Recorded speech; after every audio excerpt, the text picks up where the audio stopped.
आप अभी से तैयार कर रहे हो। चलो, शिक्षक भर्ती बैच, सहायक शिक्षक और शिक्षक। सहायक शिक्षक कितने लोग सहायक शिक्षक की तैयारी कर रहे हैं? सहायक शिक्षक में, और शिक्षक बाकी सब शिक्षक वाले हैं। ठीक है, डिग्री हो गया कि कंटिन्यूएशन में है? हो गया सभी का? आप सर? अच्छा, आप अलग ड्यूटी में हैं अभी। ठीक, चलिए आज देखते हैं, आगे पढ़ते हैं क्या कहानी है। तो पहले एक बार क्या करते हैं, कॉमन सिलेबस के बारे में बात करते हैं। सिलेबस जैसे ही होगा उसके बाद क्या देखते हैं कि आपके एक्चुअल सिलेबस में क्या है। तो मेरा एक क्या है, सेट बनाया हुआ है सिलेबस का, जिससे आपको आपका सिलेबस की सही जानकारी हो कि सिलेबस जो है, सिलेबस में एक्चुअल में क्या क्या रखा गया है। और उसके बाद देखेंगे क्या कि आपके जो सिलेबस में कौन कौन सा पॉइंट दिया हुआ है। सहायक शिक्षक देखेंगे तो उसमें 4 यूनिट दिया गया है अलग अलग बताकर। फिर अगर शिक्षक की बात करूं तो उसमें 3 यूनिट दिया गया है। कितने यूनिट दिया गया? उसमें 3। तो एक क्या है, कंबाइंड हम सिलेबस की बात करेंगे, पहले उस पर चर्चा करेंगे, फिर जो एक्चुअल सिलेबस है आपका उसको ध्यान देंगे। तो अगर सहायक शिक्षक और शिक्षक का सिलेबस देखा जाए, पाठ्यक्रम देखा जाए, तो उसको मैंने 4 हिस्से में बांटा है, और ऐसे ही हम 4 हिस्से में बांटेंगे। हर हिस्से में आगे चलकर क्या होगा, फिर टेस्ट होगा। जैसे मैं पहले बता देता हूं, सबसे पहला हिस्सा क्या होगा वो देखिएगा। सबसे पहले हिस्से में हम लोग देखेंगे, पहला पॉइंट इसका मनोविज्ञान। मनोविज्ञान प्लस मनोविज्ञान के आगे जब हम लोग ये देखेंगे टॉपिक मनोविज्ञान, तो इसमें 2 चीजें देखनी होती है। एक तो मनोविज्ञान का इतिहास। मनोविज्ञान में इतिहास अगर पढ़ते हैं तो पता चलता है कि सबसे पहले मनोविज्ञान में क्या किया जाता था, आत्मा का अध्ययन किया जाता था। पहले आत्मा, फिर आता है मन, फिर आता है चेतना, और फिर आता है व्यवहार। सबसे लास्ट में कहां पर पहुंचते हैं, व्यवहार में पहुंचते हैं। इस व्यवहार में क्या, अगर आज आपको बोला जाए कि मनोविज्ञान में क्या करते हैं, तो आपको बस एक सिंपल सा आंसर आपको बोलना है, सर व्यवहार का अध्ययन करते हैं। क्या करते हैं मनोविज्ञान में? व्यवहार का अध्ययन। तो वो पूरा इतिहास क्रम चालू करेंगे, और फिर इसके बाद देखेंगे इसमें संप्रदाय। संप्रदाय कि कौन कौन से मनोविज्ञान को जो अध्ययन करने वाले जितने भी मनोविज्ञानी थे, उन्होंने अपना अपना क्या बनाया, समूह बनाया, और समूह बनाकर अपने अपने फील्ड में क्या करने लगे, काम करने लगे। तो उनका समूह क्या कहलाता है, संप्रदाय, या इंग्लिश में बोलना चाहिए तो स्कूल्स ऑफ साइकोलॉजी। जैसे कि आपने 2-4 नाम सुना होगा, 2-4 नाम इसमें से एक सुना होगा आपने, संरचनावाद। अगर आपने बीए डीएड किया है और उस दौरान जो है अच्छे से पढ़ाई किया है, तो संरचनावाद संप्रदाय विलियम वुंट का। फिर आपने सुना होगा प्रकार्यवाद। प्रकार्यवाद फंक्शनलिज्म। इंग्लिश हिंदी में कोई दिक्कत तो नहीं है, ये बताओ? इंग्लिश में मैं नाम मेंशन करते जाऊंगा, जो भी चीज रहेगा वो डिस्क्राइब करूंगा। तो प्रकार्यवाद। फिर आपने सुना होगा गेस्टाल्टवाद। सुना नहीं? नहीं, बस सुना है तो आप याद करो, कुछ याद है नहीं है उससे कोई अभी मतलब नहीं है। सुना है कि नहीं गेस्टाल्टवाद? हाँ। इसमें पढ़ते हैं क्या, मैक्स वर्दीमीर, फिर उसके बाद कोहलर, कोफका, कर्ट लेविन, ये सब रहते हैं।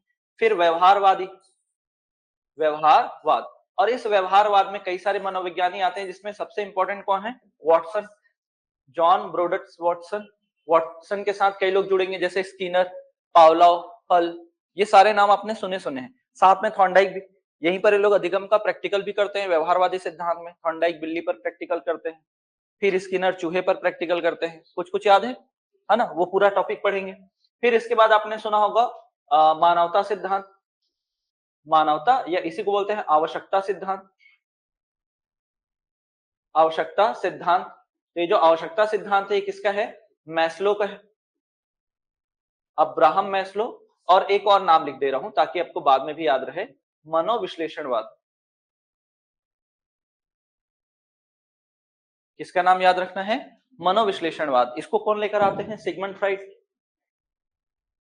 तो आपने इसमें पढ़ा होगा चेतन मन, अचेतन मन, अर्धचेतन मन, फिर वो व्यक्तित्व, ईड, ईगो, सुपर ईगो, फिर 2 प्रकार के संवेग, जिजीविषा, मुर्मूर्षा, और इसमें बताया गया है मूल ग्रंथि। आपने बहुत अच्छे सुना होगा इलेक्ट्रा और ओडिपस। ये सब किसका है, तो ये सिगमंड फ्राइड का है, मनोविश्लेषणवाद सिद्धांत में। तो देखो इतना ही अगर आप पढ़ोगे तो आपका लगभग लगभग ना दो, मतलब सिलेबस का आधा पॉइंट खत्म हो चुका होगा। सहायक शिक्षक के सिलेबस का इतने में ही सिलेबस का आधा हिस्सा खत्म हो चुका है, मतलब 1 यूनिट का 4 यूनिट है। इतना पढ़ते पढ़ते आपके सिलेबस का एक पॉइंट, 1 यूनिट का आधा हिस्सा कवर हो जाता है, बात करेंगे उस पर। तो ये कहां पहुंचे हम? केवल मनोविज्ञान। पहला जो टॉपिक है वो क्या है आपका? मनोविज्ञान। अब मनोविज्ञान में मैंने क्या बताया, उसका अर्थ क्या होता है? व्यवहार का अध्ययन करना। अब यही मनोविज्ञान क्या होता है, बहुत सारे ब्रांचेस में बंटता है और उसमें से दो ब्रांच हमारे काम का है। एक है क्या आपका? शिक्षा मनोविज्ञान। शिक्षा मनोविज्ञान। तो क्या होता है शिक्षा मनोविज्ञान? विज्ञान का मतलब क्या होता है? मनोविज्ञान का मतलब व्यवहार का अध्ययन। और शिक्षा व्यवहार मतलब क्या है? जैसे आप लोग मेरे लिए भी क्या हो? स्टूडेंट हो। मैं आपके व्यवहार को पढ़ाते हुए क्या करूं? ऑब्जर्व करूं, आपके व्यवहार का अध्ययन करूं, तो ये क्या होगा? शैक्षिक परिस्थिति में व्यवहार का अध्ययन। शिक्षा मनोविज्ञान में क्या होगा? शैक्षिक परिस्थितियों में व्यवहार का अध्ययन। जैसे हम लोग जब स्कूल में थे, या आप लोग भी जब अभी पढ़ाओगे आगे जाके, या आपने भी कभी ऑब्जर्व किया होगा कि स्कूल में जब टीचर जब पढ़ाते थे और जब हमसे प्रश्न बन जाता था तो हम टीचर की तरफ एकदम देखने लगते थे कि टीचर हमसे पूछे, हम भी बताएं, हमारा आंसर आ गया है ना। और जब नहीं बना होता तो क्या करते हैं, और नहीं नहीं भी समझ में आया तो क्या करते हैं? झूठ मूठ का बनाने की कोशिश कर रहे होते हैं। तो टीचर ये क्या कर लेते हैं? ऑब्जर्व कर लेते हैं कि इस बच्चे से समझ में नहीं आया। वो डायरेक्ट पॉइंट आउट करके कभी नहीं बोलेंगे कि इनसे नहीं बना है करके। वो बोलेंगे किसको किसको समझ में नहीं आया, ये भी नहीं पूछेंगे, चलो एक बार और बताता हूँ, क्योंकि उनको पता चल चुका है कि इस स्टूडेंट से नहीं बना है या इसको समझ में नहीं आया। तो वो क्या करते हैं? एक्सप्लेन करना चालू करते हैं, देखो यहाँ पर ये किए, फिर यहाँ पर ये किए। तो वो क्या होता है? वापस से बता रहे हैं। तो वही चीज क्या है? शिक्षा मनोविज्ञान। पहले ये दो ध्रुवी होता था, केवल टीचर पढ़ाता था और स्टूडेंट क्या करता था? सुनता था। दो ही पोल होते थे इसके, एक तरफ स्टूडेंट एक तरफ टीचर होता था। और दूसरा कॉन्सेप्ट जब आया वो त्रिध्रुवी हुआ कि टीचर स्टूडेंट तो है, साथ में बीच में क्या आएगा? पाठ्यक्रम। कि टीचर अब क्या पढ़ाएगा? पाठ्यक्रम के अनुसार पढ़ाएगा, तो त्रिध्रुवी बन गया। आगे और भी देखेंगे। अब देखेंगे क्या? बाल मनोविज्ञान। अब बाल मनोविज्ञान में क्या देखेंगे? सोचो, सेम चीज है। मनोविज्ञान मतलब क्या है? व्यवहार का अध्ययन। और बाल मनोविज्ञान मतलब बाल अगर लग गया है मतलब क्या हो जाएगा? बच्चों के व्यवहार का अध्ययन। क्या हो जाएगा ये? बच्चों के व्यवहार का अध्ययन। कोई दिक्कत तो नहीं है? ये बताओ, समझ में आया यहां तक? क्या समझ में आ रहा है कि भाई मनोविज्ञान का मतलब तो सेम है, व्यवहार का अध्ययन। यहां पर बाल लग गया मतलब बच्चों के व्यवहार का अध्ययन। क्या देखना है? बच्चों के व्यवहार का अध्ययन देखना है। अब इसी को दूसरे शब्दों में क्या बोलते हैं? बाल विकास कहते हैं। क्या बोल देते हैं? बाल विकास। समझ में? Development, child development. अब इसी के अंदर कई सारे पॉइंट हमको पढ़ने हैं। पहला पॉइंट क्या होगा आपका? नहीं, वृद्धि एवं विकास में अंतर देखना है। वृद्धि और विकास। तो आपने वाला लाइन सुना होगा, वृद्धि जो होता है वो कब तक चलता है? परिपक्वता तक। परिपक्वता तक। फिर उसके बाद विकास जब आप पढ़ते हो तो विकास के लिए एक लाइन यूज करते हैं, गर्भ से लेकर कब्र तक। सुना होगा ना, फ्रॉम वूम टू टूम, ये पढ़ते हैं। तो ये दोनों में अंतर देखना है। दोनों में क्या देखेंगे? अंतर देखेंगे। तो बेसिक बेसिक जो भी अंतर है वो बताएंगे यहाँ पर। फिर इसके अंदर दूसरा टॉपिक क्या है, तो आपको पता चलेगा कि भाई हमको तो ध्यान देना है किस पर? विकास पर। टॉपिक का नाम ही है बाल विकास। तो इसमें क्या देखेंगे? विकास के सिद्धांत देखेंगे। के सिद्धांत क्या देखेंगे यहाँ पर? विकास के सिद्धांत। और ये विकास के सिद्धांत में क्या क्या पढ़ना है? बहुत सारे कॉन्सेप्ट आते हैं। जैसे विकास जो होता है जीवन पर्यंत चलता है, निरंतर होता है। फिर आपने सुना होगा विकास की दिशा का सिद्धांत। इसमें दो पॉइंट पढ़ते हो, सेफेलोकॉर्डल, प्रॉक्सिमल डिस्टल। सिर से पैर की दिशा में विकास होता है और मध्य भाग से बाह्य दिशा में, है ना। वर्तुलाकार, पूर्वानुमान का सिद्धांत, समान प्रतिमान का सिद्धांत, कई सारे सिद्धांत है। तो सारे सिद्धांत को हम लोग क्या करेंगे? आगे चलकर पढ़ेंगे। 11-12 सिद्धांत है, उन सबको एक एक करके डिटेल, और हर एक के लिए क्या है? एमसीक्यू सॉल्व करेंगे। फिर उसके बाद क्या है? अगला विकास के सिद्धांत के बाद विकास की अवस्थाएं।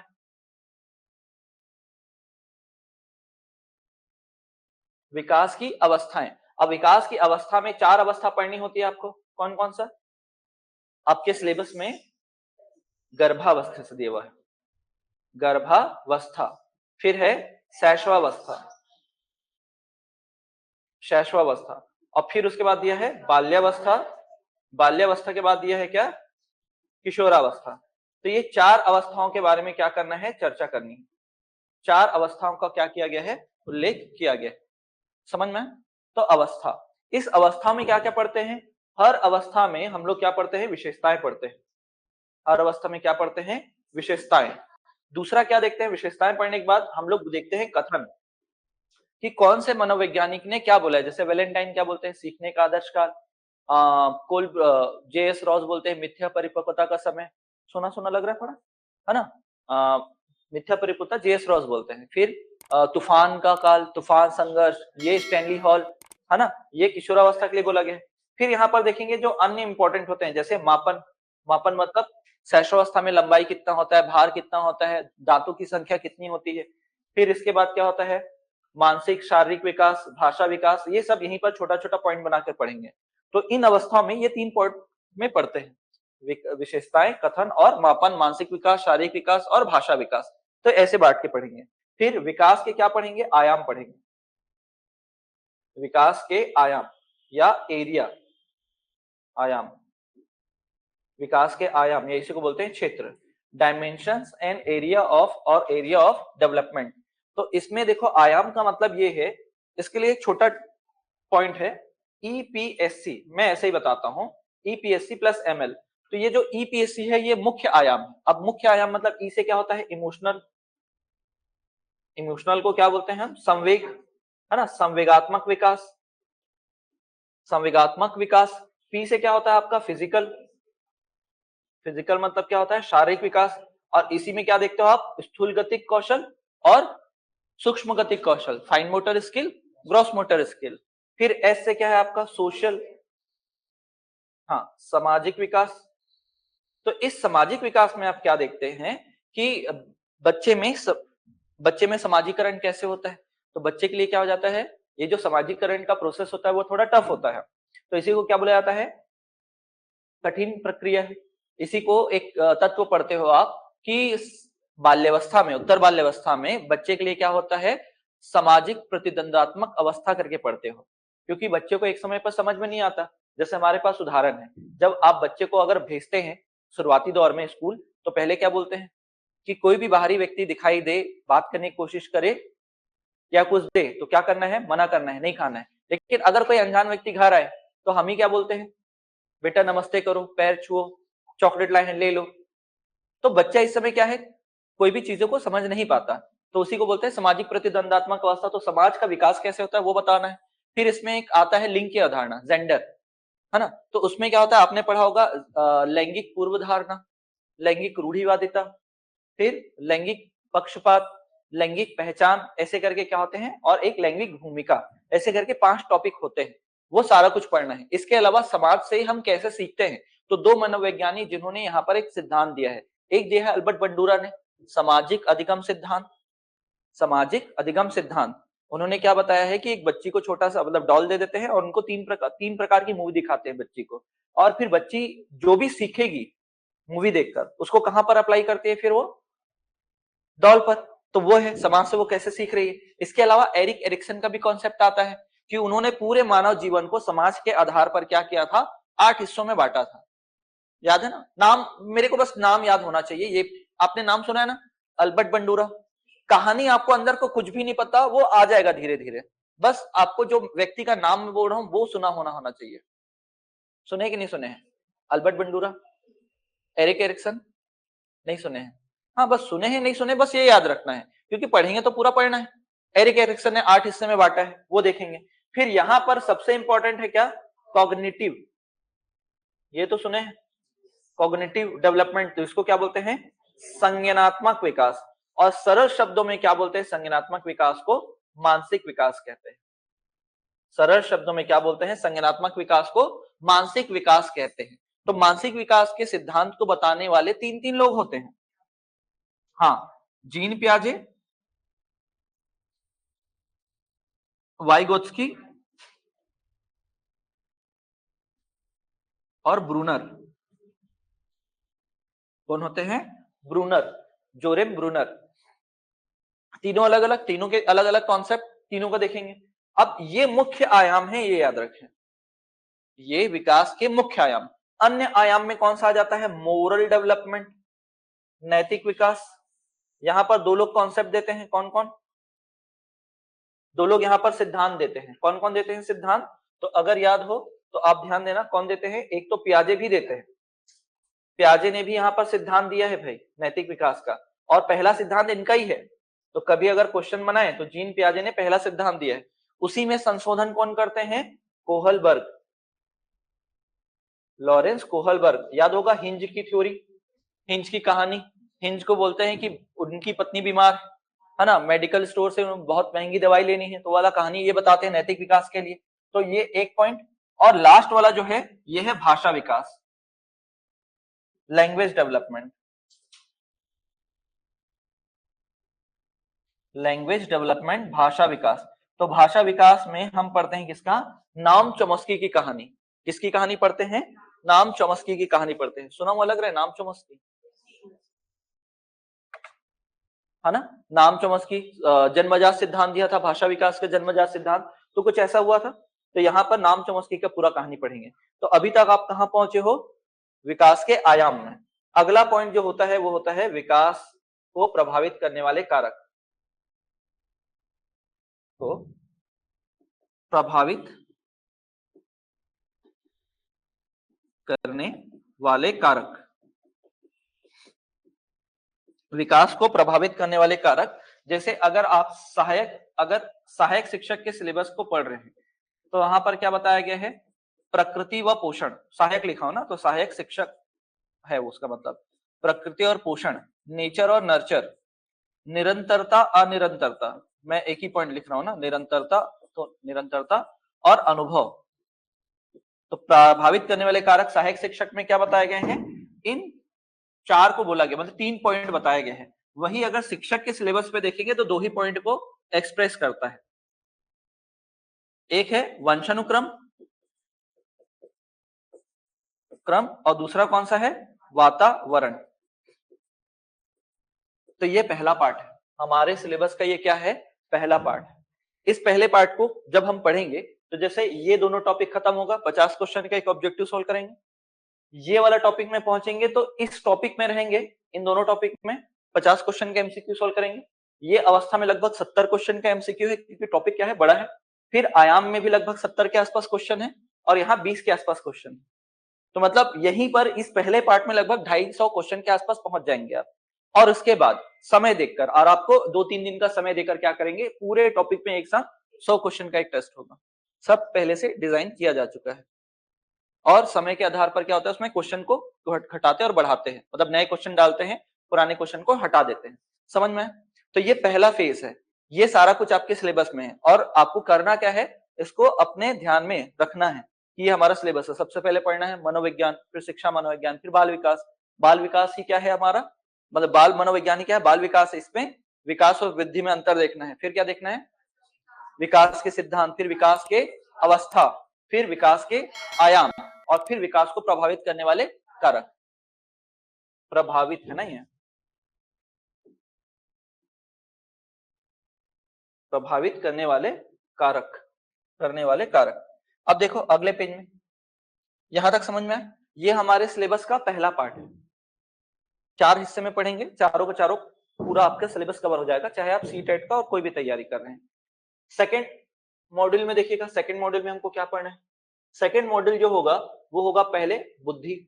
हर बार यहां से क्वेश्चन आता है, चाहे आप कोई भी एग्जाम दो, सीटेट दो, सीजीटेट दो, शिक्षक भर्ती दो, सब में बुद्धि वाले टॉपिक से क्वेश्चन आएगा, इंटेलिजेंस से। सेकेंड टॉपिक पढ़ेंगे चिंतन, थिंकिंग। फिर इसके बाद जो टॉपिक है चिंतन के बाद हम देखेंगे, चिंतन के बाद व्यक्तिक भिन्नता,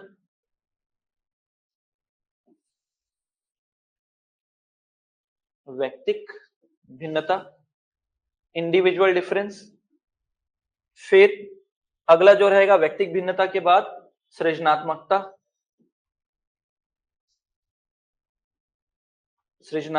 क्रिएटिविटी।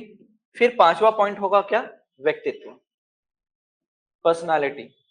तो ये सेक्शन छोटा है, ये सेक्शन दिखने में क्या है, 5 टॉपिक है, छोटा भी है। और यहां से लगभग जो है ये जो टॉपिक है 1 2 3 4, लगभग 4 क्वेश्चन 5 क्वेश्चन आपको यहीं से मिलेंगे। 4 से 5 क्वेश्चन, 30 क्वेश्चन आता है आपके सिलेबस में, तो 30 में से 4-5 क्वेश्चन जो होंगे यहीं से आएंगे 100%। और लगभग 6 से 7 क्वेश्चन जो होंगे 8 क्वेश्चन तक इससे पहले वाले यूनिट से आता है। समझ में आया। तो इसमें भी वही है, हर टॉपिक में हम इंडिविजुअली क्या करेंगे, ऑब्जेक्टिव सॉल्व करेंगे। टॉपिक जैसे ही खत्म होगा ऑब्जेक्टिव सॉल्व करेंगे और उसके बाद 100 क्वेश्चन का फिर से एक टेस्ट होगा। फिर उसके बाद देखो दूसरे मॉड्यूल में क्या करना है, इसके बाद वाले मॉड्यूल में। इसके बाद वाले मॉड्यूल में पहला जो टॉपिक होगा हमारा होगा अधिगम, सॉरी अभिप्रेरणा, अभिप्रेरणा जिसको बोलते हैं मोटिवेशन। इसके बाद देखेंगे अधिगम। अधिगम क्या बोलते हैं? अधिगम को सीखना, सरल शब्दों में इंग्लिश में बोलते हैं क्या? लर्निंग। क्या बोल देते हैं? लर्निंग। फिर इसके बाद ही पढ़ना है आपको मूल्यांकन। अब मूल्यांकन बहुत बड़ा टॉपिक है और यही मूल्यांकन आप हिंदी में भी पढ़ते हो, इंग्लिश में भी है, इवेल्युएशन। अब इसी इवेल्युएशन को सिंपल नहीं पढ़ना है, आपको 3 हिस्से में बांटना है इसको। मतलब इसको पढ़ने से पहले, मूल्यांकन को पढ़ने से पहले तो एक हिस्सा होता है क्या? मापन को समझना है, मापन क्या होता है, फिर आकलन क्या है, फिर आकलन और अधिगम में तुलना करना है।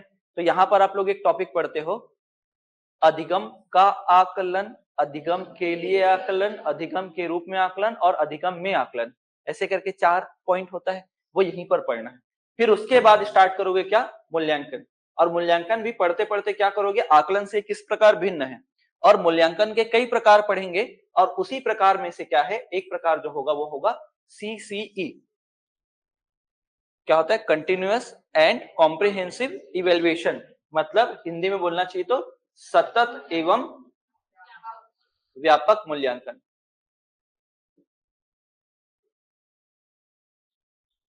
सतत एवं व्यापक मूल्यांकन, ये तब जाकर हमारा ये वाला चैप्टर क्या होगा? खत्म होगा। फिर इसी के बाद क्या पढ़ना है आपको? समावेशी शिक्षा। क्या पढ़ना है? समावेशी शिक्षा। तो समावेशी शिक्षा का मतलब क्या है? जहां पर सभी बच्चों को एक ही छत के नीचे क्या करना? शिक्षा देना। समझ में आया? क्या होता है? जैसे मान लेते हैं विशेष आवश्यकता वाले बच्चे पढ़ते हैं। क्या पढ़ते हैं? विशेष आवश्यकता वाले बच्चे। तो विशेष आवश्यकता वाले बच्चे किनको बोलते हैं? जैसे मान लो जो बहुत ज्यादा प्रतिभावान है वो भी आते हैं, जो मंदबुद्धि बच्चे थे वो भी आते हैं, हो सकता है जिनको पढ़ने लिखने में दिक्कत हो वो भी क्या आ जाते हैं? स्पेशल बच्चे में आ जाते हैं। तो पहले इसमें क्या पढ़ेंगे? पहला ये है एक्चुअल में क्या है, इसको जानेंगे। फिर यहीं पर पढ़ेंगे क्या? और इसके अंदर पढ़ना है ना, इसके अंदर ही क्या पढ़ना है? RPWD act 2016। और कितने प्रकार की इसमें डिसेबिलिटीज बताई गई है? Right of person with disability. Total कितने प्रकार की डिसेबिलिटी बताई गई इसमें? 21 प्रकार के। तो 21 में कौन सा शारीरिक प्रकार का है? 11 इसमें शारीरिक होता है, 3 जो होता है रक्त से संबंधित होता है, 3 जो होता है वो बौद्धिक क्षमता से संबंधित होता है, समझ में? एक मानसिक क्षमता से संबंधित होता है। तो वो सारा जो है उसको बांटकर पढ़ना है।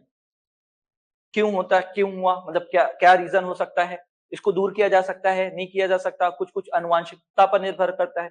जैसे उससे जुड़ा हुआ, रक्त से जुड़ा हुआ हीमोफीलिया पहला, दूसरा थैलेसीमिया और सिकल सेल।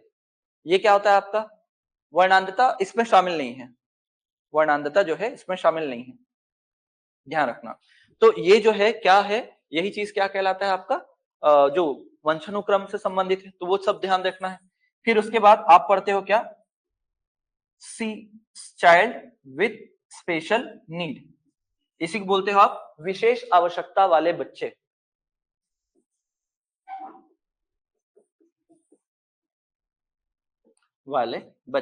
इंग्लिश में क्या बोलते हैं? Child with special need. कई बार तो इसी को पूछा है, CWSN का अर्थ क्या होता है? CWSN का अर्थ क्या होता है? तो ये क्या होता है? विशेष आवश्यकता वाले बच्चे, child with special need, child with special need.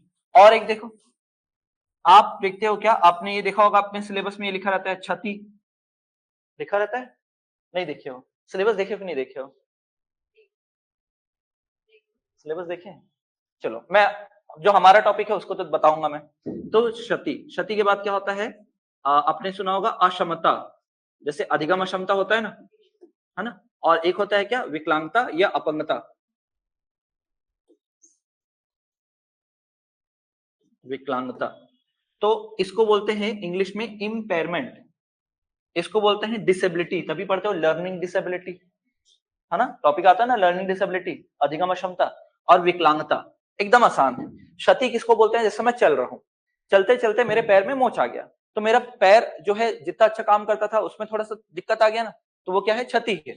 अब उस कारण जो है मैं अपनी जितनी भी क्षमता से काम करता था, मान लो मैं 1 घंटा लगातार खड़े रह सकता हूँ, लेकिन अब मैं 1 घंटा लगातार खड़े नहीं हो पा रहा हूँ क्योंकि मोच आ गया है, तो वो जो क्षमता है वो मेरा क्या हो गया, नहीं कर पा रहा हूं, तो वो क्या हो जाएगा, अक्षमता कहलाएगा। क्षति, मेरे पैर में मोच आ गया, वो क्षति है। उंगली सब्जी काटते हुए कट गया, वो भी क्षति है। लेकिन उसके कारण मैं क्या कर रहा हूं, जो मेरी क्षमता थी काम करने की वो मेरी कम हो गई है, तो वो क्या हो जाएगा, अक्षमता कहलाएगा। लेकिन यही अगर परमानेंट हो जाए तो विकलांगता। तो ये ऐसा डिफाइन हुआ है, और इसी को क्या है, इसको बोलते हैं ICIDH। क्या आपने कभी अपने लाइफ में ये देखा है, ICIDH? कुछ नहीं होता, देखो इसका मतलब है इंटरनेशनल क्लासिफिकेशन, अंतरराष्ट्रीय वर्गीकरण। वर्गीकरण का मतलब है अलग अलग वर्ग में बांटना, है ना। और ये आई का मतलब है इंपेयरमेंट, डी का मतलब है डिसेबिलिटी, और एच का मतलब हैंडीकैप। हैंडीकैप बोलते हैं ना, विकलांग जो होते हैं, दिव्यांग जो होते हैं, उनको क्या बोलते हैं, हैंडीकैप। तो वही है, तो इसका फुल फॉर्म भी पूछता है, समझ में है? तो हमको इतना सारा चीज देखना है कि समावेशी शिक्षा क्या है, उसको डील करेंगे। फिर आरपीडीडब्ल्यू एक्ट क्या है, उसमें कितने लोग को शामिल किया गया है। फिर विशेष आवश्यकता वाले बच्चे, तो विशेष आवश्यकता वाले बच्चे में बहुत सारे आते हैं, जैसे प्रतिभा संपन्न, सृजनात्मक बच्चे, फिर मंदबुद्धि बच्चे, पिछड़े बालक, फिर जिनको पढ़ने लिखने में दिक्कत होता है वो भी बच्चे क्या हो जाता है, जैसे ऑटिज्म वाले बच्चे, वो भी क्या है, लर्निंग डिसेबिलिटी के थ्रू किसमें आ जाएंगे, विशेष आवश्यकता वाले बच्चे। तो उन सबको पढ़ेंगे। फिर उसके बाद इसमें आएंगे क्षति क्या है, अपंगता क्या है, विकलांगता क्या है, समझ में? तो अब तक एग्जाम में क्या पूछा है, इसका फुल फॉर्म पूछा है CWSN का, इसका फुल फॉर्म पूछा है ICIDH का। आसान है, ये इंपेयरमेंट है, ये डिसेबिलिटी है, ये हैंडीकैप है, तो IDH उसका तो हो गया। और IC का मतलब क्या होता है, इंटरनेशनल क्लासिफिकेशन, क्योंकि इसको बनाने वाला कौन था, WHO है, वर्ल्ड हेल्थ ऑर्गेनाइजेशन। तो भाई वो बना रहा है मतलब क्या है, अंतरराष्ट्रीय बनाएगा, समझ में? फिर समावेशी शिक्षा के बाद हम पढ़ेंगे बालक के बारे में। और ये बालक कैसे होगा, एक टॉपिक आप लोग पढ़ोगे यहां पर, समस्या समाधान करने वाला,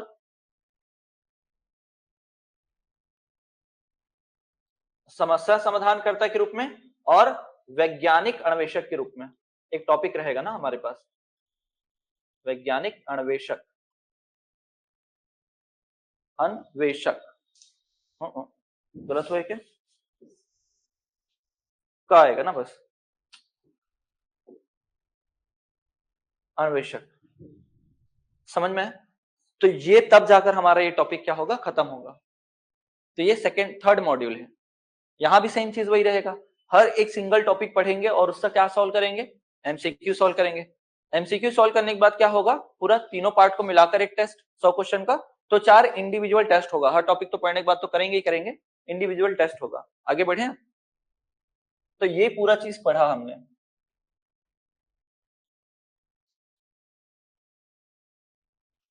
नेक्स्ट देखो, अब आगे देखते हैं, तो अगला क्या है, फोर्थ मॉड्यूल होगा। फोर्थ मॉड्यूल में क्या होगा, सबसे पहले RTE दिया हुआ है सिलेबस में, राइट टू एजुकेशन एक्ट 2009, पहला पॉइंट। दूसरा पॉइंट क्या देखेंगे, NEP 2020 देखना है इसमें। और NEP 2020 जब पढ़ते हो तो दो चीजें और पढ़ते हो, FLN, शायद सुने नहीं होंगे आप, कि सुने हैं? NEP में, NEP के साथ दो चीजें और चालू की गई हैं, FLN foundational literacy and numeracy, बुनियादी साक्षरता एवं संख्यात्मक ज्ञान, ये। और एक है निपुण Bharat, national initiative for proficiency in reading with understanding and numeracy, ऐसे करके। तो ये दो प्रोग्राम और चालू किए गए हैं, दो प्रोग्राम क्या किए गए हैं, और चालू किए गए हैं, समझ में है? तो ये पढ़ेंगे। इसके बाद आप लोग पढ़ते हुए NCF, कौन सा साल का, 2005। अब उतना इंपॉर्टेंट नहीं रहा, क्योंकि जब जब NCF मतलब होता है नेशनल करिकुलम फ्रेमवर्क, तो करिकुलम का मतलब होता है पाठ्यचर्या। अब पाठ्यचर्या का मतलब अगर बांटकर पढ़े तो एक तरफ होता है पाठ्यक्रम, और चर्या का मतलब होता है गतिविधि। तो जैसे जैसे जब जब NEP आएगा या NEP में बदलाव होगा, तब तब क्या आता है, NCF आता है। जैसे आप देखते हैं क्या कि NCF कितने बार आया है अब तक, 4 बार आया था। कब कब आया था, पहले आया था ना, 75 में आया है, उससे पहले क्या है 66 67 में आया है, फिर 75 में आया, फिर 86 87 में आया है, 88 में आसपास, और फिर उसके बाद 2005 में आया है, 2005 में, अब आया है 2022 में। तो आपको याद रखना है कौन सा, 2022 और 2023 का। तो 2023 वाला भी देखेंगे, समझ में आया? तो मेन ये है 2022 का ही याद रखना है, 2022 23 में भी कुछ संशोधन हुआ वो भी देखेंगे। तो 5 वाला अब उतना इंपॉर्टेंट नहीं रहा, क्योंकि 5 वाला जो है वो 1986 और 1993, तो 1986 के एनईपी पर आधारित है और प्रोफेसर यशपाल शर्मा की समिति पर आधारित है। 2005 वाला प्रोफेसर यशपाल शर्मा समिति, बिना बोझ की शिक्षा, ऐसा सुना होगा आपने, तो उसके ही लाइन पर क्या था, आधारित था। कौन सा, 2005 वाला, समझ में आया? तो इस कारण 88 में आया था, इसके लिए क्या था, 1988 में आया था। तो अब क्या हुआ, इस जो एनईपी था, न्यू एजुकेशन पॉलिसी, मतलब नेशनल एजुकेशन पॉलिसी, उसमें क्या हुआ, बदलाव हुआ 96 में। अब जो 96 में बदलाव हुआ उसके लिए कब बना एनसीएफ, 2005 में। अब वो नीति तो खत्म हो गई, नीति तो खत्म हो गई, कौन सी नीति आ गई, न्यू एजुकेशन पॉलिसी आ गई, थर्ड नेशनल एजुकेशन पॉलिसी, कब, 2020 में। तो उसके हिसाब से क्या आया आपका, एनसीएफ आ गया है। तो 2022 का हमको पढ़ना है। अब देखते हैं, अब ऑलमोस्ट आपका सिलेबस हो चुका है ना। अब इसके बाद देखते हैं 2-3 टॉपिक ऐसा है जिसको हमको पढ़ना ही है। एक है समायोजन, सिलेबस में नहीं लिखा है लेकिन पूछ सकता है, समायोजन सीटेट के एग्जाम में आते हैं, और क्या पता हमारा छत्तीसगढ़ भी सीटेट को फॉलो करने लग जाए, तो पहले से ही प्रिपेयर रखना है। समायोजन आपके सिलेबस में ब्लूम का वर्गीकरण नहीं दिया है,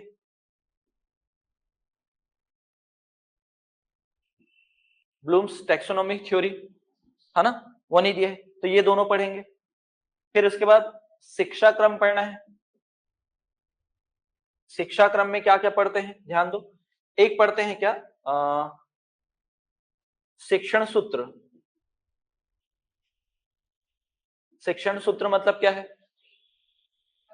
ना, सूत्र नहीं, मैं ध्रुव थोड़ी नहीं बोल रहा हूं, मैं शिक्षण सूत्र बोल रहा हूं। जैसे सरल से कठिन की ओर, है ना, सामान्य से विशिष्ट की ओर, कि विशिष्ट से सामान्य चलता है, विशिष्ट से सामान्य होता है।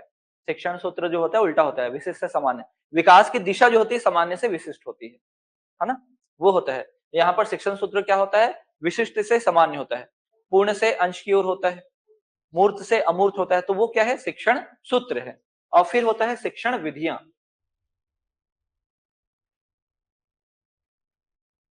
शिक्षण विधियां, शिक्षण विधियों में पढ़ते हो आप आगमन विधि, निगमन विधि, प्रोजेक्ट मेथड, वो किंडरगार्टन मेथड फ्रोबेल का, तो वो सारा कुछ है। जैसे अन्वेषण विधि, डिस्कवरी मेथड आर्मस्ट्रांग का, तो वो सारा जो है वो शिक्षण विधि के अंतर्गत आता है।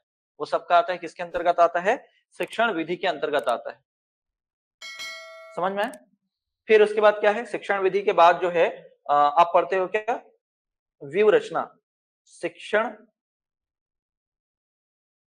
व्यू रचना, व्यू का मतलब होता है स्ट्रैटेजी, कि आप क्या करते हो, किसी भी चैप्टर को पढ़ाने के लिए क्या करते हो, स्ट्रैटेजी का निर्माण करते हो, कि मैं पहले ये वाला एग्जांपल दूंगा या दूंगी, फिर ये चीज को बताऊंगी, जिससे बच्चों को एक आधार मिल जाएगा। पहले हम क्या करते हैं, बच्चों को पढ़ाने के लिए बहुत सारे एग्जाम्पल देते हैं, और फिर उसके बाद हम जो मेन चीज है उसको बताना शुरू करते हैं। तो वही क्या कहलाता है, व्यू रचना, कि व्यू रचना का निर्माण कैसे करना है। और इन सब में क्या है, शिक्षक की भूमिका।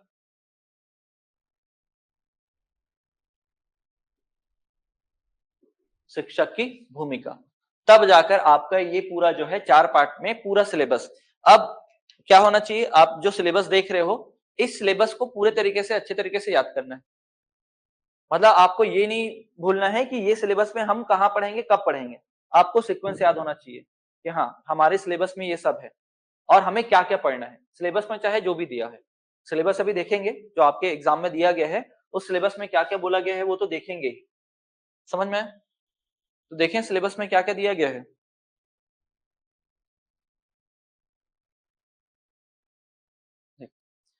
सहायक शिक्षक का पहले सिलेबस देख लेते हैं। सहायक शिक्षक के सिलेबस में दिख तो रहा है, दिख रहा है ना सब।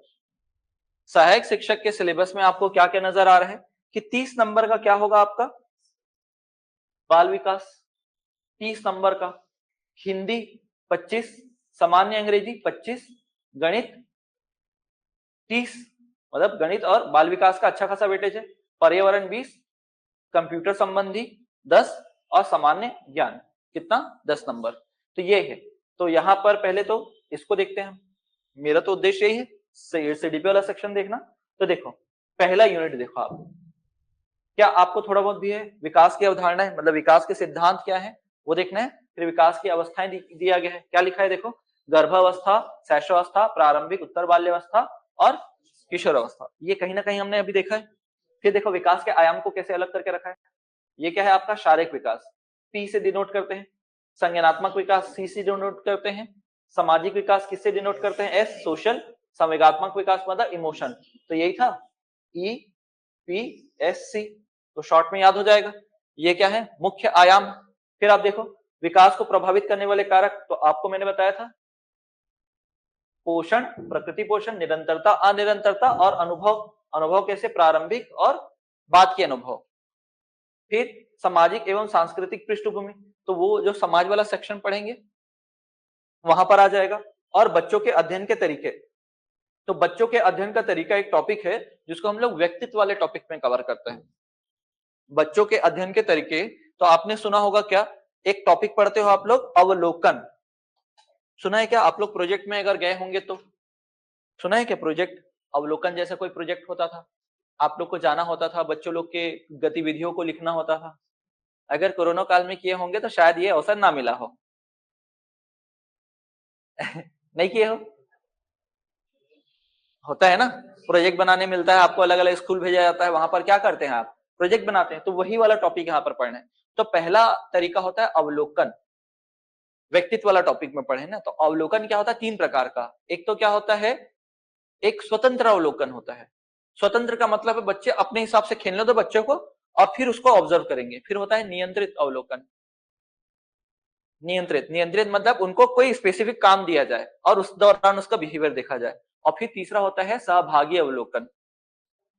सहभागी, सहभागी मतलब अगर आप अवलोकन करो तो साथ में बच्चों को खेलो और उनके साथ खेलते हुए क्या करना है, उनके व्यवहार का अध्ययन करना, अवलोकन करना।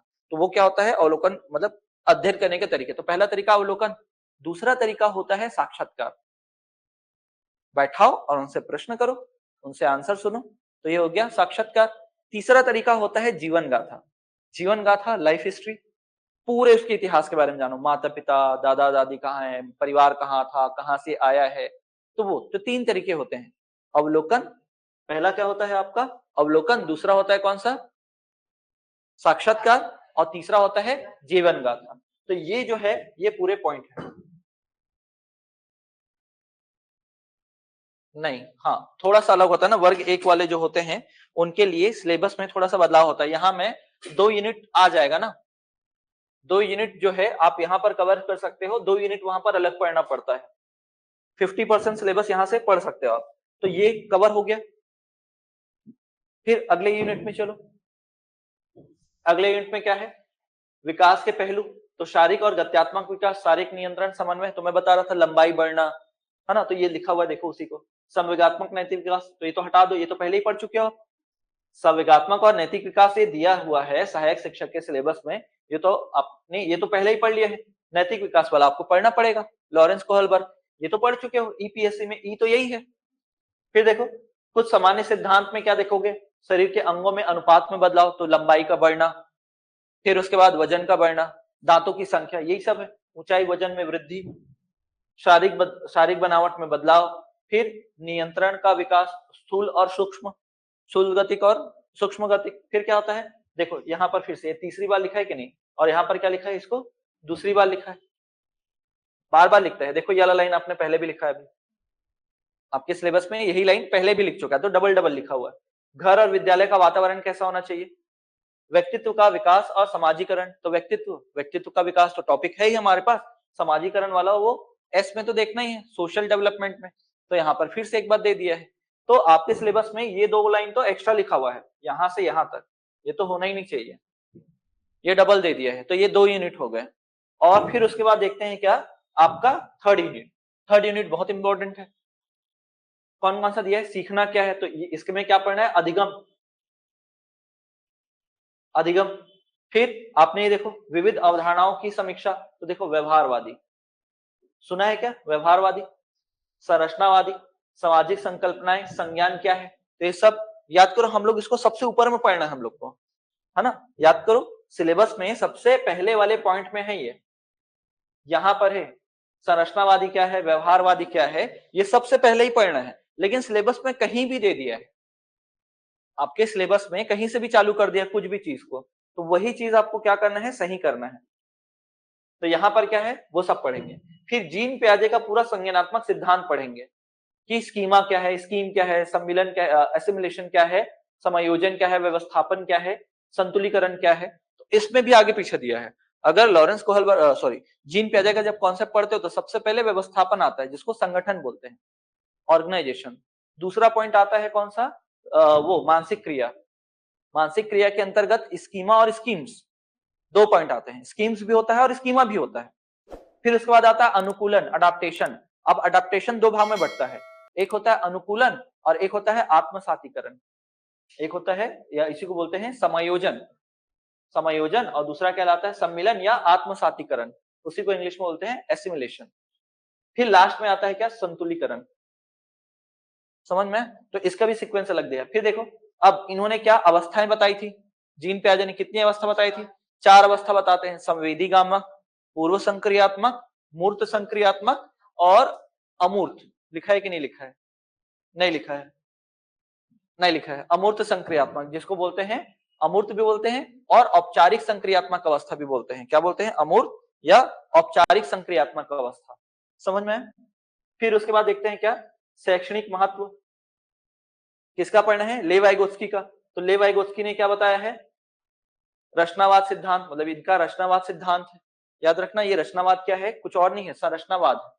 हमने जो सबसे पहले लिखा था ना संरचनावाद सिद्धांत, तो लेव वाइगोत्स्की याद रखना संरचनावाद से जुड़े हुए हैं, ये इससे जुड़े हुए हैं। तो इसी पॉइंट्स में आपको डील करना रहेगा। हाँ, फिर आप निकट विकास का क्षेत्र, इसी को बोलते हो ZPD, zone of proximal development, scaffolding, जो बड़े के द्वारा क्या करना, अस्थायी रूप से सहायता मिलना।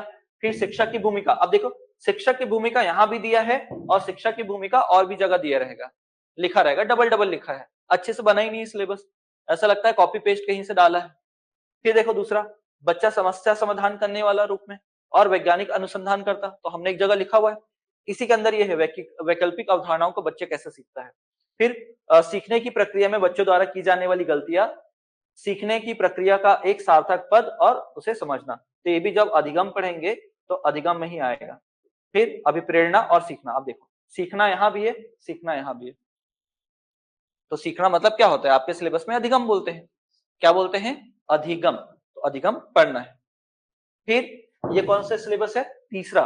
अगर आप ध्यान दो तो ये 3 सिलेबस जो है, ये जहां तक हमने अभी देखा है आपके सिलेबस को, तो अगर यहां पर आप ध्यान दो आपके सिलेबस में पहला पॉइंट में आपने कवर कर लिया है, और आपने जितना भी पढ़ा है अभी इतने में आपका सिलेबस जो है लगभग जो है 3 यूनिट कवर हो जाता है। या इसको भी देख लो, ये 2 पॉइंट को आप देख लो यहां से, ये 2 पॉइंट में क्या हो गया है, आपका 3 यूनिट का सिलेबस कवर हो गया है ना, 2.5 यूनिट भी नहीं हुआ है।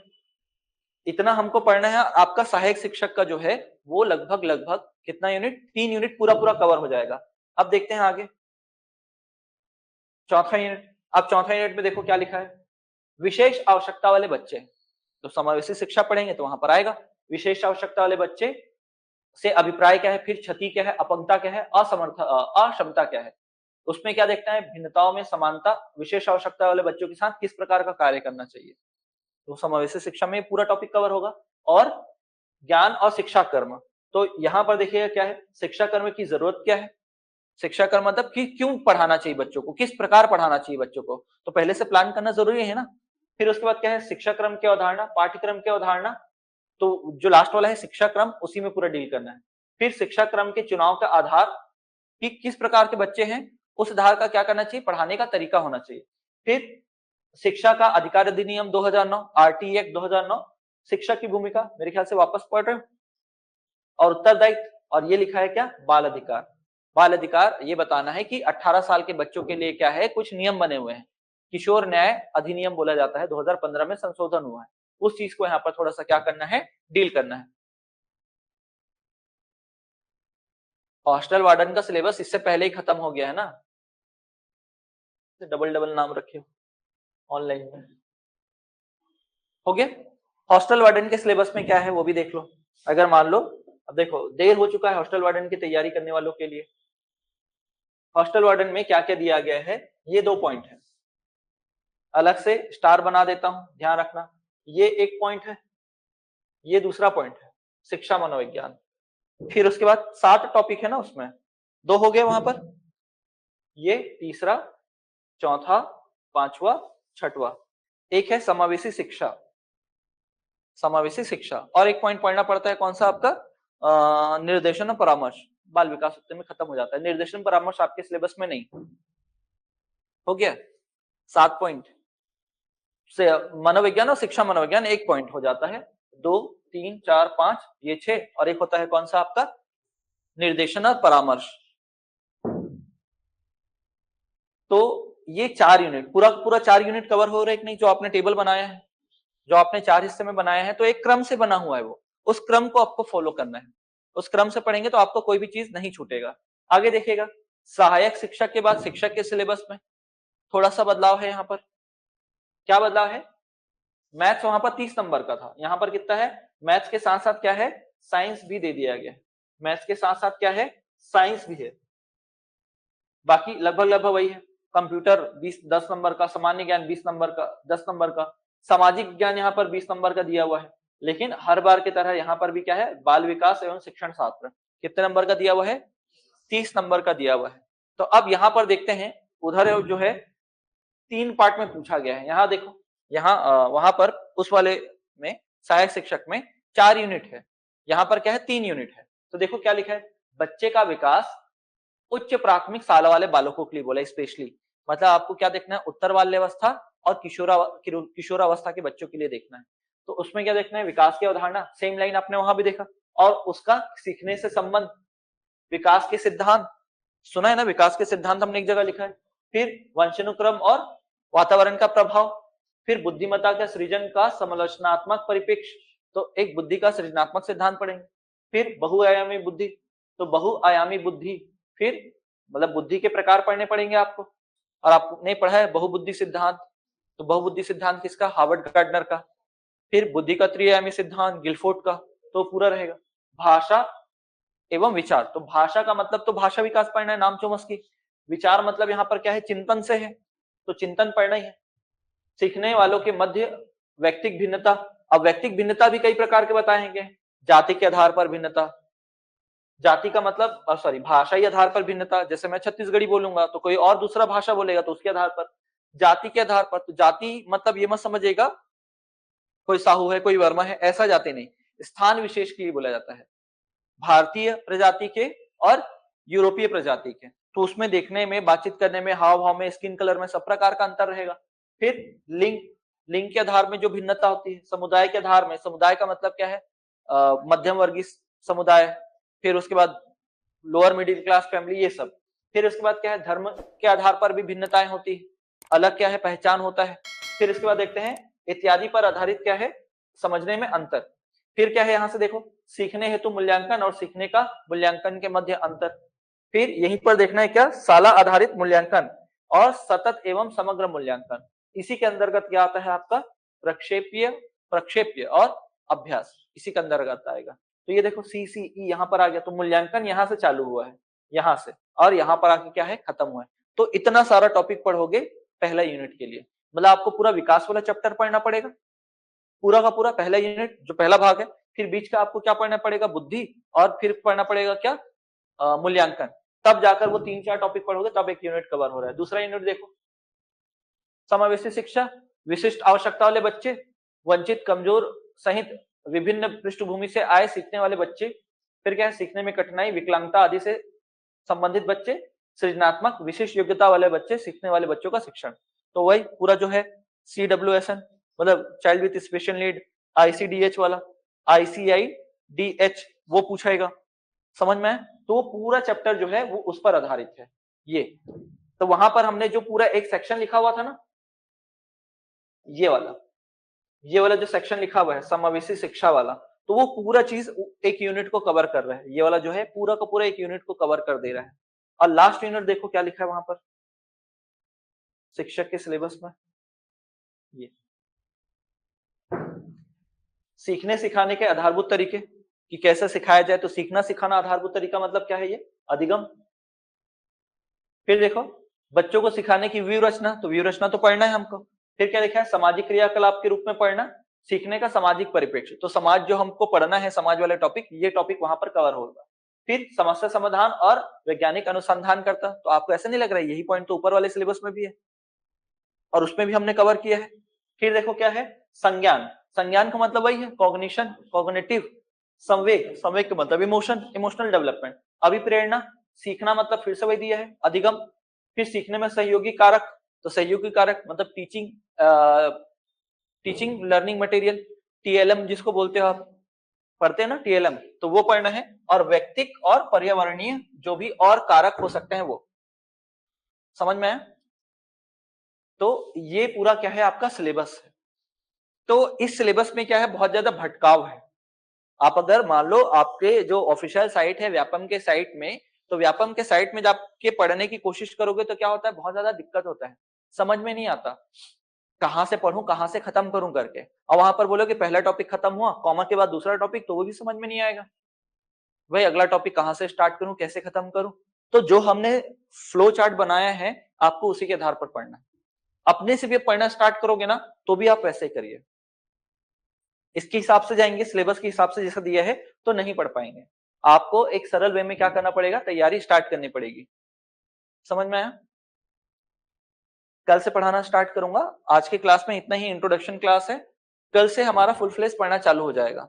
तो आपको आपका सिलेबस याद होना चाहिए सबसे पहली बात, कि अगर आप मैदान में उतरते हो लड़ाई करने के लिए तो आपको दुश्मन के बारे में पता होना चाहिए। बोलते हैं ना, युद्ध तभी जीतते हैं जब आपको पास पूरी जानकारी हो, आधी अधूरी जानकारी में आप कुछ नहीं कर सकते। तो सिलेबस का पूर्ण ज्ञान होना बहुत जरूरी है। और हर सब्जेक्ट में आप पूछिए, जैसे मेरे ख्याल से अभी सुधीर सर आए थे, हिंदी के बारे में बताएं, सिलेबस सिलेबस बताए हैं कि सिलेबस बताए हैं। तो पहला काम तो यही है कि आप क्या पढ़ने वाले हो आपको वो पता होना चाहिए।